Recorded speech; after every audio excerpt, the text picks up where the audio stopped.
बच्चों, तो आप सभी लोग कैसे हैं? तो आज हम लोग देखेंगे रिपीटिंग बेसिक प्रोपोर्शनल थ्योरम, जिसे हम लोग थेल्स थ्योरम कहते हैं। ये हमारे मैथमेटिशियन थेल्स थे, उन्होंने इसे दिया था। तो ये 10th क्लास का ट्रायंगल से चैप्टर है, टॉपिक है।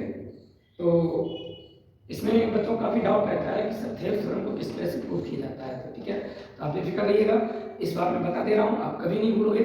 तो बिना टाइम वेस्ट किए हम लोग स्टार्ट करते हैं। थेल्स थ्योरम क्या होती है? तो इसके लिए कुछ नहीं होता है। सबसे पहले हम लोग को क्या करना होता है, एक ट्रायंगल लेना पड़ता है। आप एक ट्रायंगल ले लेंगे, इसका नाम ए बी सी हम लोग दे दे रहे हैं, और बी सी के पैरेलल एक लाइन ड्रॉ कर लेंगे बच्चे, इसका नाम होगा डी ई दी हुआ है। यहाँ पे जो डी ई है वो बी सी की क्या है, पैरेलल बच्चे। तो इसमें अगर फर्स्ट स्टार्टिंग में लिखने के लिए है तो आप लिख देंगे draw a triangle A B C and then again draw a line D E which is parallel to B C. ठीक है, तो यहाँ से देखेंगे बच्चे प्रूफ कैसे करते हैं थेल्स थ्योरम। हम लोग थेल्स थ्योरम जो है हम लोग प्रूफ करना है, प्रूफ। यहाँ पे पूछा जाएगा करना क्या चाहते हैं, तो हम लोग क्या करना चाहते हैं, to A B upon D B equal A E upon E C, ये हमको चाहिए। तो हम लोग देखते हैं ये कैसे प्रूफ होता है। ठीक है, यही हमारे बच्चे होती है थेल्स थ्योरम, जिसे हम बीपीटी कहते हैं। क्लियर है? तो बिना टाइम वेस्ट किए हम लोग स्टार्ट करते हैं। तो इसमें क्या करना है, सबसे पहले लेना है in triangle in triangle A D E in triangle A D. तो यहाँ पे ट्रायंगल ए डी तो लेना है, तो इसका एरिया निकालने के लिए हम रिकंस्ट्रक्शन करेंगे। इसमें हम इस लाइन पर, ये जो आपकी एसी लाइन है, अगर पूछेगा डी पॉइंट से एसी लाइन पर परपेंडिकुलर ड्रॉ करिए, एल्टीट्यूड ड्रॉ करिए। तो एल्टीट्यूड कहाँ जाएगा आपका, अप्रॉक्स आपका बच्चे एल्टीट्यूड यहाँ जाएगा, ये आपका एल्टीट्यूड ड्रॉ हो गया। सिमिलरली ई पॉइंट से ए बी लाइन पर एक परपेंडिकुलर ड्रॉ करेंगे, तो ये आपका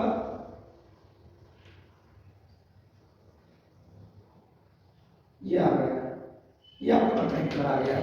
अब एक काम करिए, आप लगे हाथ डी बी ई को मीट करा दीजिए और डी सी को मीट करा दीजिए। कोई दिक्कत बच्चे, ये डायग्राम आपका बनके तैयार हो गया है।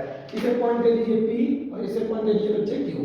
तो जब इतना हो ही गया तो मैं आपको पूछना चाहूंगा कि जैसे राइट ट्रायंगल के लिए आप लोग एरिया जो निकालते हो, तो आप लोग क्या कह देते हो कि सर जैसे अगर ये बेस है और ये हाइट है, तो इसका एरिया जो है, एरिया क्या हो जाता है, 1/2 बेस इनटू हाइट। क्लियर है?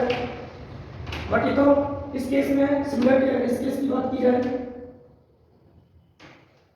इस केस की बात की जाए तो यहाँ भी आप क्या कह देते हो, सर अगर ये हाइट है और ये टोटल बेस है, तो इसका भी एरिया 1/2 बेस इनटू हाइट हो जाती है। क्लियर है? ट्रायंगल को थोड़ा चेंज कर रहे हैं हम लोग। आपके सामने देखो ये ट्रायंगल है, ठीक है। अब ये क्या है, ग्रेटर देन 90 डिग्री है, और हमको बेस बनाना है बच्चे। कौन सा बेस? हमको यहाँ पे बेस हमें ये बनाना है। तो यहाँ पे जरा देखिएगा एल्टीट्यूड कैसे ड्रॉ करना है आपको, इसको लाइन को एक्सटेंड करना, प्रोसीड कर लेना है। तो यहाँ पे 90 डिग्री ढूंढेंगे, ये 90 डिग्री बनेगा। क्लियर है बच्चे? तो इसमें एरिया क्या हो जाएगा, बेस का आपका ये हो जाएगा और हाइट आपकी ये माननी पड़ेगी। समझ में आया बच्चे? देखते हैं आगे। तो इसी के अकॉर्डिंग हम इस ट्रायंगल में हम सभी एरिया निकालेंगे और एरिया के थ्रू हम लोग की थ्योरम प्रूव करेंगे। तो सबसे पहले लेते हैं एडीई ट्रायंगल, एडीई। तो इसमें देखो बच्चे, अगर बेस एडी लेंगे तो हाइट क्या हो जाएगी, पी हो जाएगी। तो यहाँ पे लिखेंगे area of triangle, area of triangle ADE क्या होता है, 1/2 बेस इनटू हाइट। तो ये आपके बच्चे हो जाएगी 1/2 बेस। क्या बच्चे, बेस हम लोगों ने लिया है एडी, तो हाइट हो जाएगी बच्चे क्या, पीई। ठीक है ना? ये आपका है एरिया ऑफ ट्रायंगल। इसे शॉर्ट फॉर्म में इस पूरे सेंटेंस को आप लोग इस तरह लिख सकते हो, ADE, area of triangle ADE. Equation first को दीजिए इसे, ठीक है। सिमिलरली हम लोग ट्रायंगल ले लेते हैं बीडीई, ठीक है ना। अब एरिया निकालेंगे in triangle BDE, in triangle BDE निकालेंगे एरिया ऑफ ट्रायंगल बीडीई। तो देखो बच्चे 1/2 बेस बच्चे हम बीडी बनाते हैं, बेस अगर बीडी ले लिया है, तो इस ट्रायंगल के लिए बच्चे बीडीई के लिए एल्टीट्यूड ढूंढेंगे। तो क्या बीडी के बीच में कभी मिलेगा, नहीं मिलेगा, तो हम इधर जाएंगे। तो इस ट्रायंगल के लिए बीडीई के लिए जो एल्टीट्यूड होगा वो क्या होगा, पी होगा। तो बच्चे जो एरिया होता है वो 1/2 बेस इनटू एल्टीट्यूड ही होता है। ठीक है, तो ये एल्टीट्यूड क्या हो जाएगा P E. This is equation second. Clear है बच्चे? अब हम देखेंगे, ठीक है, ये दो ट्रायंगल ले चुके हैं, अब फिर से हम देखेंगे इन ट्रायंगल ADE। तो फिर से निकालेंगे एरिया ऑफ ट्रायंगल ADE। तो ADE का ट्रायंगल आप लोगों ने सब निकाल चुके, तो क्या जरूरत है, कोई दिक्कत नहीं है बच्चे। ADE का भी एरिया निकाला था, उसमें अभी AD बेस लिया था, हम लोग AE बेस लेंगे, ठीक है। तो यहाँ पे 1/2 बेस आप लेंगे AE इनटू AE। अब देखो AE अगर आपने AE अगर बेस लिया है तो हाइट क्या हो जाएगी, एल्टीट्यूड क्या हो जाएगा QD। This is equation third. And in triangle अब देखेंगे CDE। इन ट्रायंगल CDE तो यहाँ पे एरिया क्या हो जाएगी, इस ट्रायंगल की एरिया ऑफ ट्रायंगल CDE हो जाएगा बच्चे आपका 1/2 बेस इनटू हाइट। तो अब देखो बच्चे इसमें अभी हमने BD बेस लिया था, अब हम इस ट्रायंगल के लिए CDE के लिए बेस लेना चाहते हैं CE या EC। तो अब इस ट्रायंगल के लिए CDE के लिए एल्टीट्यूड क्या होगा बच्चे, QD होगा कि नहीं होगा, ये लाइन एक्सटेंड करनी पड़ेगी क्योंकि Q और EC के बीच में कभी एल्टीट्यूड D पॉइंट से नहीं मिलेगा, तो इसे एक्सटेंड कर देंगे, ठीक है ना। तो ये क्या हो जाएगा यहाँ पे, ये आपका आ जाएगा QD। This is equation 4। तो यहाँ से आपको 4 इक्वेशन आपने बना ली। तो देखो बेटा सबसे पहले इतना काम तो करना है आपको। अब इसमें देखते हैं क्या करना है, ठीक है, बहुत आसान है। अब एक एक करके देखो, इक्वेशन फर्स्ट को सेकंड से डिवाइड कर दीजिए, equation first divided by equation second कर दीजिए, तो देखते हैं बच्चे क्या आता है। तो यहां से देखिएगा इक्वेशन फर्स्ट में क्या है, area of triangle ADE upon second में क्या है, एरिया ऑफ ट्रायंगल BDE। तो ये क्या हो जाएगा बच्चे, तो इसकी वैल्यू आपको क्या 1/2 AD into PE, similarly 1/2 BD into PE। तो बच्चे ये देखो कट गया, ये भी कट गया, तो ये क्या आ गया इक्वल में, ये इक्वल में आ गया AD अपॉन BD। समझ में आया बच्चे, ये आपका आ गया AD अपॉन BD। इस इक्वेशन को बोल दो बच्चे इक्वेशन फिफ्थ, इसे इक्वेशन फिफ्थ बोल दीजिए। क्लियर है? अब हम फिर से लिखेंगे equation third divided by equation fourth. अब ये कर देंगे, जरा देखिए थर्ड में देखो, ये रही हमारी थर्ड, क्या area of triangle ADE, area of triangle ADE upon fourth में क्या बचे, एरिया ऑफ ट्रायंगल CDE। तो क्या हो जाएगा देखो, अब ये से डिवाइड होगा तो ये क्या हो जाएगा 1/2 AE into QD upon 1/2 EC into QD। तो यहाँ पे अगेन ये फिर से कट गया, ये 1/2 भी कट गया, तो ये क्या आ गया AE अपॉन EC। तो इतना काम बन गया। इस इक्वेशन को बोल दो बच्चे इक्वेशन नंबर 6। अब जरा ध्यान से देखेंगे बच्चे, जब इतना तो आई सबको समझ में आ गया होगा, इतना आपको शुरुआत में करना है। इसके बाद देखो क्या करना है, इसके आप लोग जानते हो, जरा इतने डायग्राम को उठा के देखेंगे, सिर्फ और सिर्फ इस डायग्राम को उठा के देखेंगे। ये जो डायग्राम है, इस डायग्राम के अंदर जरा ध्यान से देखेंगे कि ये जो इस तरह से इसके डायग्राम्स क्या हुए हैं, ये D है, E है, ये B है, ये C है। तो यहाँ पे क्या बोला है, DE parallel to CE BC। तो देखो एक तो एरिया ये ट्रायंगल का और एक एरिया इधर पे ट्रायंगल का। तो आप हमेशा याद रखना, 9th क्लास में आपने याद किया होगा, क्वाड्रिलेटरल पढ़ा होगा, किसी भी दो पैरेलल लाइन के बीच में किसी एक सेम लाइन से ट्रायंगल, चाहे हम ये दो फॉर्म करें या दो से ज्यादा फॉर्म करें, उनका एरिया हमेशा क्या होता है, सेम होता है। किसी भी एक सेम पैरेलल लाइन से दूसरी पैरेलल लाइन पर जो ट्रायंगल फॉर्म होते हैं उनका एरिया क्या होता है, सेम होता है। तो यहाँ पे आपको स्टेटमेंट देना है, if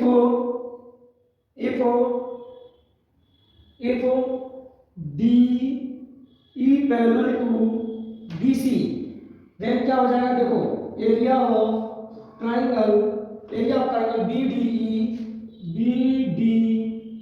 equal area of triangle CDE हो जाएगा, CD एरिया ऑफ ट्रायंगल।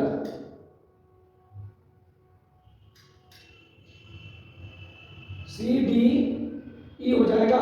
इतना आप याद रखेंगे। अब ये क्यों हुआ है, आपको स्टेटमेंट है, ये किसे बोल दो 7, आपको स्टेटमेंट बोलना है, क्या बोलना है, ये हुआ है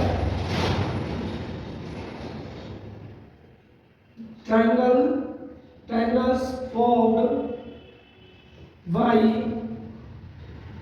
same line, triangles formed by same line on to the parallel line, always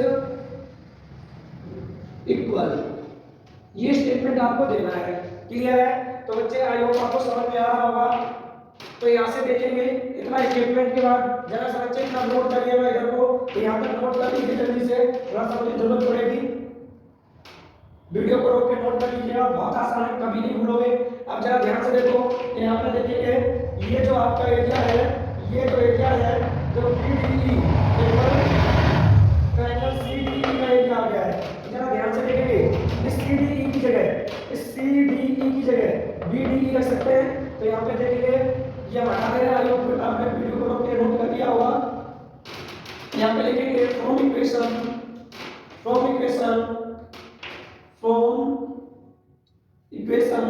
6 and 7 क्या हो जाएगा, जो ऊपर वाला जैसा एरिया वैसे रखो। क्या है, एरिया ऑफ ट्रायंगल ADE और अपॉन बेटा CDE की जगह, यहाँ से CDE की जगह क्या लिख सकते हैं, एरिया ऑफ ट्रायंगल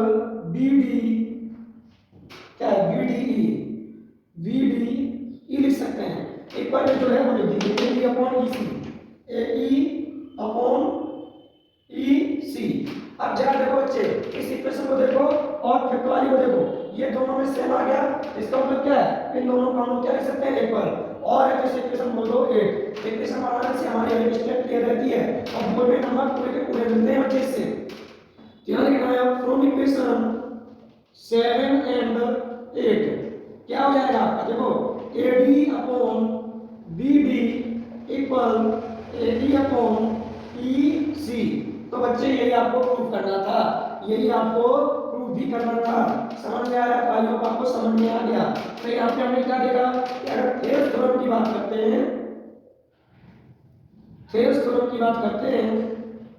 तो इसमें हमें क्या देखना है, डायग्राम वही देखेंगे यहाँ पे।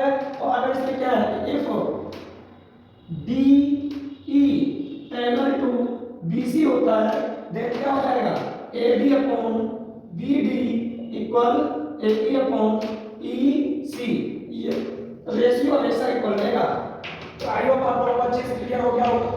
ये डायग्राम है, अगर किसी भी ट्रायंगल में ये लाइन है, ये इस लाइन के पैरेलल है, तो AD upon BB equal AE upon EC, ये रेशियो हमेशा इक्वल रहेगा। तो इसका एक एग्जांपल देख लेते हैं बच्चे, तो यहाँ पर नोट कर लीजिएगा। एग्जांपल देखते हैं हम लोग, वीडियो को रोक के नोट कर लेना, बहुत काम की चीज है ये, बोर्ड में 100% आती है ये। तो एक एग्जांपल देख लेते हैं हम लोग बच्चे। एग्जांपल में देखो आपको क्वेश्चन कैसे अटेम्प्ट करना है।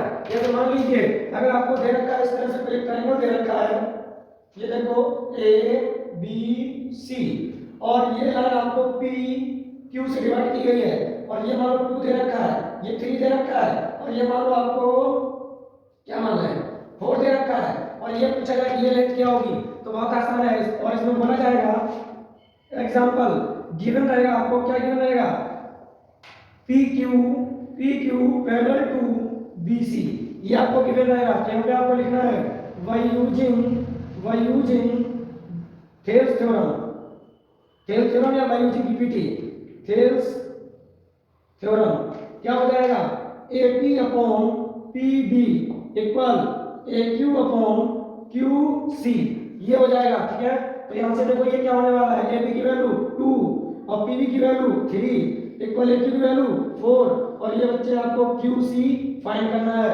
ये इधर लाओ उधर भेज दो, ये QC इक्वल आ जाएगा 4 × 3 अपॉन 2 बन जा 2 2 जा 4, तो ये QC आ गया। ठीक है, QC कितना जाएगा 6 यूनिट।